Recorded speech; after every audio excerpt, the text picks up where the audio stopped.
Hi everyone, welcome back to my channel. Today we're making shakshuka. This is a super simple one-pot meal that feeds a lot of people and it's perfect for brunch. Now to start this dish, we have one large yellow onion that we're just going to chop up into a nice small even dice.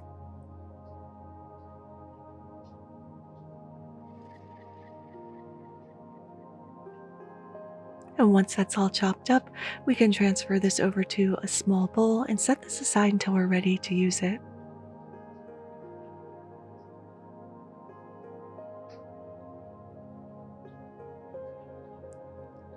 We're also going to need 2 green bell peppers. These are pretty large, so I'm only going to use 1.5. So we're going to take off the top and the bottom and remove the core and the seeds. And the easiest way I have found to do this is to lay my pepper on the side, roll it on the bench, and run my knife as close to that core as possible. This yields the most usable bell pepper, and nothing goes to waste this way. So that's the easiest way I have found to take out the seeds and the core. And once we've done that, we're going to chop this into strips and then chop it up into a nice small even dice as well. And this can go into the same bowl as our onions since it's going into the pan at the same time.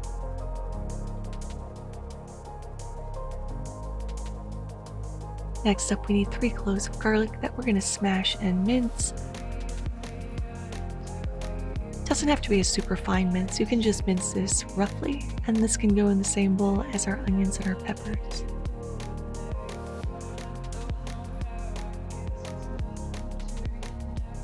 And last but not least, we need 6 vine tomatoes. Mine are a little rough here because I let them go a little too long, so I'm just going to discard that one piece. And then we're going to just rough chop this. I'm not taking the skin off or taking out the seeds, which you can do if you choose, but it's not going to make a huge difference in the end result of this dish. If you can't find fresh tomatoes, you can definitely use diced canned tomatoes. That's perfectly fine. So once we have those chopped up, we're going to put these in a separate bowl. Now we're ready to move over to the stove. So I'm using a cast iron pan here, which I don't usually use for acidic based foods, but for shakshuka, I just think it works really well. So I've added 1.5 tablespoons of olive oil. We're gonna add in our garlic, onions, and our bell pepper, and we're gonna season this with a little salt. This is definitely a dish that you need to season as you go because it changes as it cooks down. We're going to saute this for about 5 minutes just to start to soften the vegetables a little bit. You're going to notice in the video that I'm constantly tasting because we want to adjust the seasoning. So now I'm just making a little space and I'm adding in 1 teaspoon of coriander, 1 teaspoon of sweet smoked paprika, 1/2 teaspoon of cumin, and 1/2 teaspoon of Aleppo pepper. This is not as spicy as your typical red chili pepper, it's a little bit more mild, but I like to add them in before I add in the tomatoes, just so they can toast in the pan as opposed to steam in the broth. And we're going to give that a little stir, and we're going to season again with a little salt.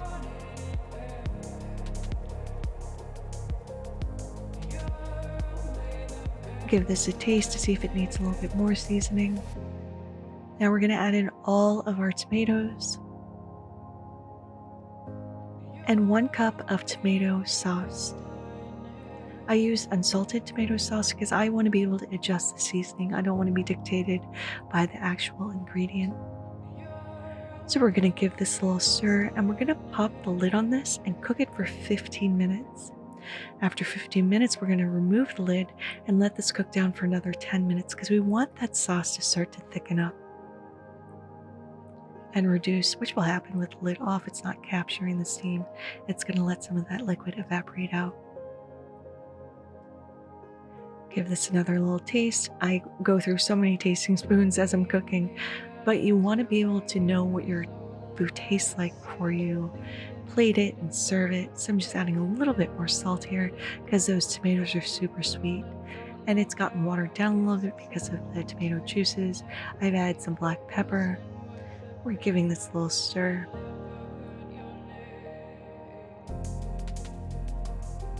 At this point, this is thickening up, and once we get to a consistency that is still liquid but has body to it, we're going to lower our temperature or heat to low We're going to use a little spoon to make a little well, and we're going to drop in 6 eggs. I like to crack my eggs individually into a bowl. That way if any shell gets into it, if there's a bad egg, you can just discard it. So just keep going around, making little wells, cracking our eggs into a separate bowl, and then lowering it into our tomato broth. I'm doing 6 eggs here. You can add more, you can do less. It depends on how many people are eating.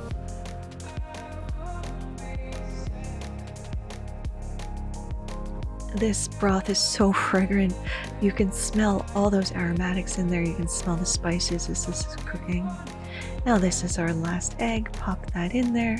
And now we're going to put the lid back onto our pan and cook this just until the whites are set, because we still want a runny yolk. This can take anywhere from 2 to 5 minutes depending on your stove and the temperature. I'm adding just a little bit more salt and a little black pepper on top of those eggs because we want the eggs to have seasoning as well. So just pop on the lid, and while that's cooking, we're going to work on a little garnish. I just have a very large bunch of parsley that we're just chopping up into a coarse chop. We're going to set that aside for our garnish.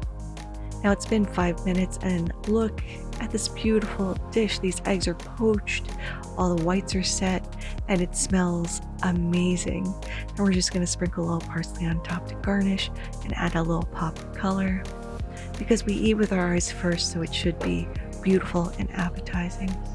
Now to plate, we're just going to spoon 2 eggs into a bowl, being sure to grab a lot of that vegetable and tomato broth that's on the bottom. That's where all the flavor is.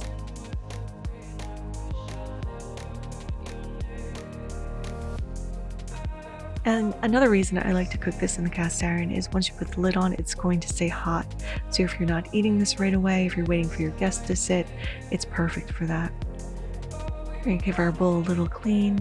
And I love to serve this with a crusty bread. I have a little ciabatta here. I've just toasted on the stove and buttered. Now let's give this a taste.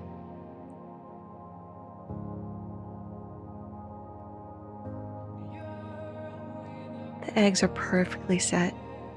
There is a savoriness and a comforting warmth to this dish. That yolk is beautiful and runny. This is going to add another silky factor to our broth. The tomatoes are sweet. They've taken on a little bit of that Aleppo pepper spice. You can taste the cumin. You can taste the paprika in this. The onions are sweet as well, but you get that acidic bite from the tomato, so this isn't sweet on sweet. And you get that herbaceousness from the parsley and that vegetal taste of the bell peppers, but this is super satisfying and super comforting. But there it is, Shakshuka. I hope you all try to make this. Thank you guys so much for watching. If you liked this video, give it a like. If you loved it, subscribe and hit that notification bell, because I put out new videos every Thursday. Until next time, happy cooking.